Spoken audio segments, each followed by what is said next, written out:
स्वागत है सर आपका दिल्ली चक्कर पर। Thank you, happy Holi. Happy Holi to you. एक कोई funny memory when it comes to bhang, because I am sure bhang तो आपकी लाइफ में आया होगा ड्यूरिंग होली।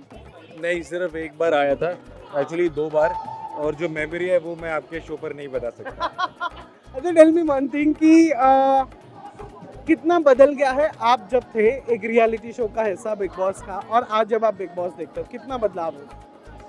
वो हर चीज़ बदल गई है, सो वो भी बदल गया है, ऑडियंस का टेस्ट बदल गया है उस हिसाब से। It's a lot more online friendly, a lot of people जो सोशल मीडिया के थ्रू पॉपुलर हैं वो अब शो में आते हैं, क्योंकि शो की ऑडियंस भी सोशल मीडिया पर ही अपने रिव्यूज़ देती है। सो शो की जो एक्चुअल टीवी व्यूअरशिप थी वो अब बहुत ऑनलाइन डिजिटल व्यूअरशिप बन गई है, तो इसलिए शो के बनाने वाले भी बहुत उस बात को केटर करते हैं, बिकॉज इवेंचुअली जो भी शो बनाता है वो अपनी ऑडियंस के लिए बनाता है।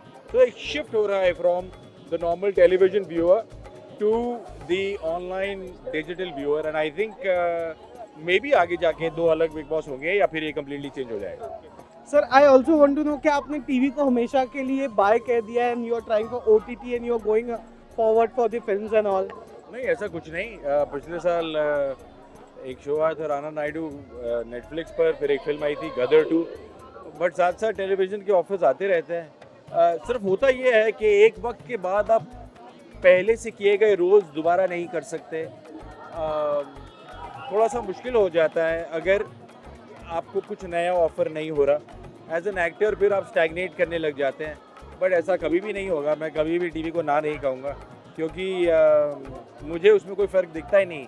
काम अच्छा या बुरा होता है, छोटा या बड़ा नहीं होता। ओके, आखिरी सवाल, किस टाइप का रोल आप टीवी पे उम्मीद कर रहे हो? What kind of role you are expecting कि ऐसा कुछ मिल जाए तो आई विल डू? ऐसा कुछ पर्टिकुलर, ऐसा आई नो टेलीविज़न पर आप बिल्कुल आउट ऑफ द बॉक्स जा ही नहीं सकते, क्योंकि अगेन जैसा मैंने कहा, जैसी ऑडियंस देखना चाहती है वैसा ही बनाया जाता है। टेलीविज़न पर एक उम्मीद है, एक किस्म के दायरे की एक बाउंड्री होती है टेलीविज़न पर, उस बाउंड्री में रहते हुए कुछ नया फ्लेवर होना चाहिए।